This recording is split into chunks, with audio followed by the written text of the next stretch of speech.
Vasudevaya. Hare Krishna, dear devotees, welcome to our ISKCON World official YouTube channel. Today I am going to discuss Srimad Bhagavatam 10th canto, 18th chapter, text 5 onwards. Sarit sarha prasrava banormi vayuna kallara kanjot palarinu harina na vidyate jatra vanukasam tavo nidagha vanhiyarka bhavo atisadvale. The wind wafting over the waves of the lakes and flowing rivers carried away the pollen of many varieties of lotuses and water lilies and then cooled the entire Vrindavan area. Thus the residents there didn't suffer from the heat generated by the blazing summer sun and seasonal forest fires. Indeed, Vrindavan was abundant with fresh green grass. The purport, Srila Vishnu Thakur Thakur Saratpada Santika says, Vrindavan was cool in the summer because of the breezes wafting over the waves of the rivers.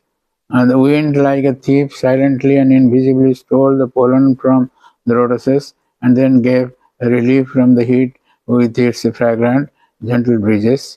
Though the scorching summer sun usually dries up everything, it didn't do so in Vrindavan, and thus the place was full of tender green grass.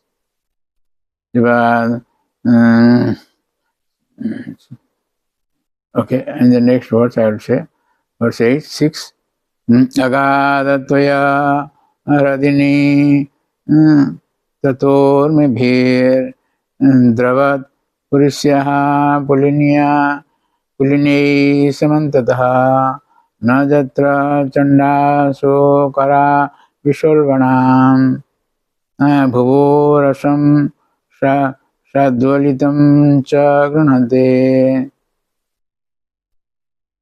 With the flowing waves, the deep rivers drains their banks, making them damp and muddy. The rays of the sun, which were as fires as poison, couldn't evaporate the earth's sap or parch its green grass.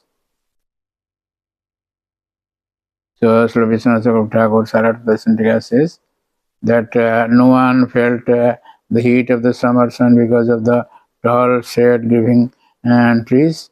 This verse mentions another reason.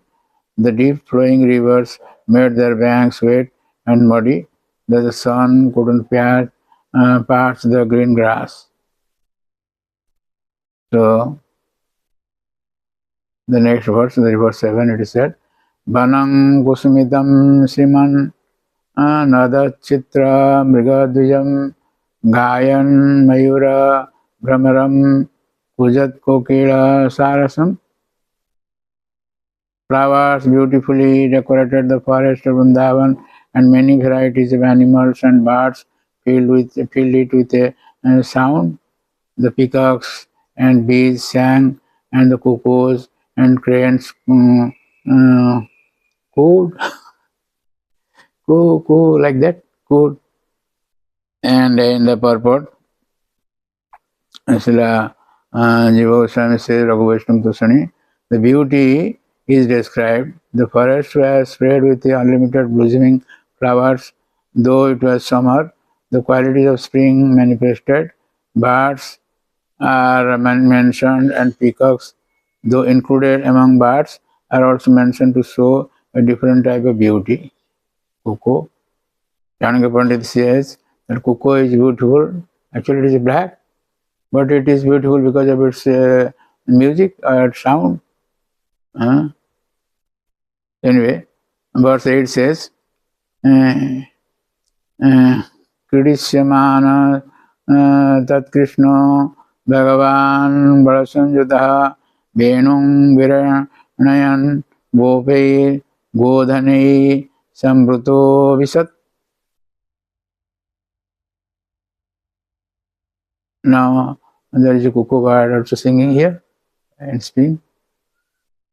So anyway, intending to engage in pastimes, Lord Krishna, the Supreme Personality of Godhead, accompanied by Lord Balaram and surrounded by the cowherd boys and the cows entered the forest of Vrindavan as he played his flute.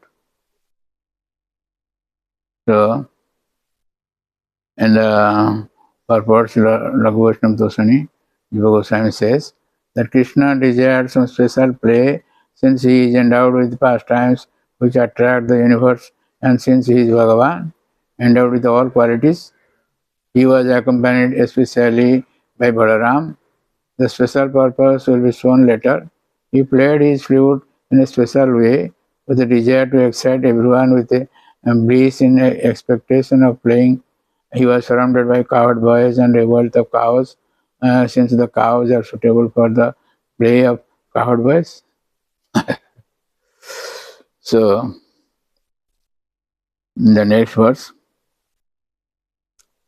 that is verse 9, it is said that Prabhala Barha Stavaka Shragdhatu Kritabhushanah Rama Krishna Dayogopa Nanrutur Jujudhur Jagu,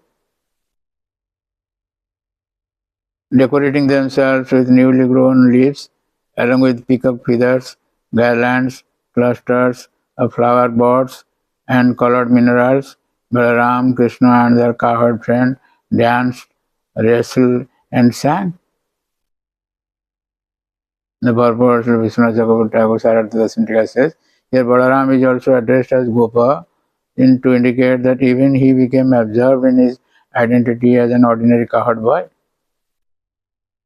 Sanatana Goswami Brihad Vaishnava Darshan says that this verse shows that the other boys were suitable for play or were naturally suitable by their skill in dancing, decorating themselves with forest ornaments, and expressing great joy at all times. Krishna and Balaram, by absorption in these cowherd pastimes, show their identity as cowherd only, or the verse expresses that without exceptions, all the boys played like Krishna and Balaram.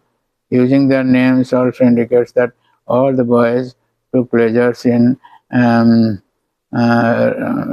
and were attracted to Krishna. The two boys dancing and other actions, that will be the indication in later verses also. So first they all danced in joy without instruments. Then they wrestled passionately because they were of equal strength. Then they sang joyfully on winning. Or some danced, some some fought, and some sang, since that is mentioned in the next verse. Others played instruments, and that should be understood for this verse also, since they couldn't dance without music. At first, they danced out of great joy, spontaneously, and later with music. So, in the next verse, that is verse 10. Krishnasya nrityatah kechit jaghu kechit avadayan venu panin talais sringaihi prasasansur athapare.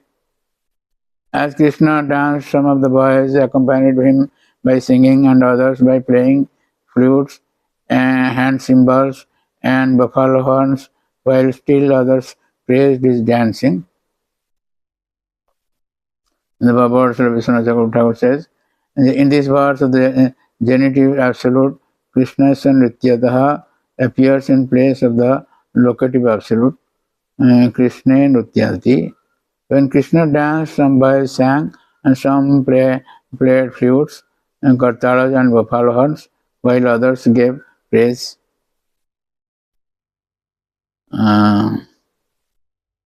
So, in verse 11, it is said,